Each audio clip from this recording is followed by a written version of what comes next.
राजा विक्रमादित्य के दरबार में न्याय के अनगिनत किस्से गूंजते थे। उनकी बुद्धिमानी और निर्णय लेने की क्षमता की चर्चा दूर दूर तक होती थी। लोग मानते थे कि विक्रमादित्य का न्याय सूर्य के प्रकाश जैसा है, अंधकार को चीरता हुआ और सत्य को उजागर करता हुआ। एक दिन जब दरबार अपने सामान्य कार्यों में व्यस्त था, अचानक एक द्वारपाल ने आकर सूचना दी कि दो महिलाएं बाहर खड़ी हैं और राजा से मिलने की गुहार कर रही हैं। राजा ने उन्हें दरबार में बुलाने का आदेश दिया। दरबार में जैसे ही वे दोनों महिलाएं दाखिल हुईं, वहां का माहौल गंभीर हो गया। दोनों के चेहरों पर चिंता और तनाव स्पष्ट दिख रहा था। उनके हाथों में एक छोटा सा बच्चा था, जिसे दोनों ही अपने सीने से लगाए हुए थीं।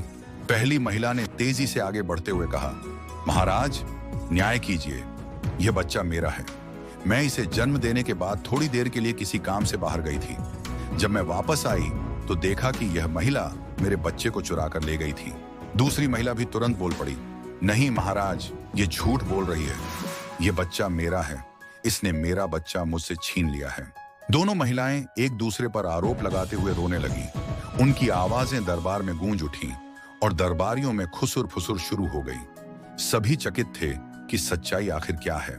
राजा विक्रमादित्य के दरबार में मौजूद मंत्री, न्यायाधीश और विद्वान भी इस मामले को सुनकर उलझन में पड़ गए। वे सोचने लगे कि आखिर कैसे पता चले कि सच कौन बोल रहा है। कुछ ने सोचा कि शायद बच्चे के लक्षणों या रूप रंग से मां का पता लगाया जा सकता है, लेकिन वह भी स्पष्ट नहीं था। राजा विक्रमादित्य ने सभी की बातें ध्यान से सुनी और दोनों महिलाओं की भावनाओं को परखा। उन्हें समझ आ गया कि यह मामला केवल तर्क और साक्ष्यों से नहीं सुलझ सकता। इसके लिए एक ऐसी बुद्धिमत्ता की आवश्यकता थी जो सच्चाई को दिल से पहचान सके। कुछ देर सोचने के बाद राजा विक्रमादित्य ने एक ऐसा निर्णय लिया जिसने दरबार में सन्नाटा ला दिया। उन्होंने गंभीरता से दोनों महिलाओं की ओर देखा और कहा, यह मामला वास्तव में कठिन है, लेकिन क्योंकि दोनों ही महिलाएं इस बच्चे को अपनी संतान बता रही हैं, मैं इसे दो भागों में बांट देता हूं। तुम दोनों में आधा आधा बांट देता हूं।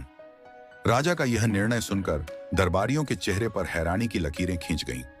सभी सोचने लगे कि यह कैसा निर्णय है। क्या राजा वास्तव में बच्चे को बांट देंगे? यह सुनकर पहली महिला का चेहरा पीला पड़ गया। उसकी आंखों में आंसू भर आए और वह तुरंत बोल पड़ी, नहीं महाराज, ऐसा मत कीजिए। मैं इस बच्चे को छोड़ देती हूं, लेकिन इसे मत मारिए। यह बच्चा दूसरी महिला का हो, मुझे कोई आपत्ति नहीं है। दूसरी महिला, जो अब तक चुप थी, वह राजा के निर्णय पर कोई प्रतिक्रिया नहीं दी।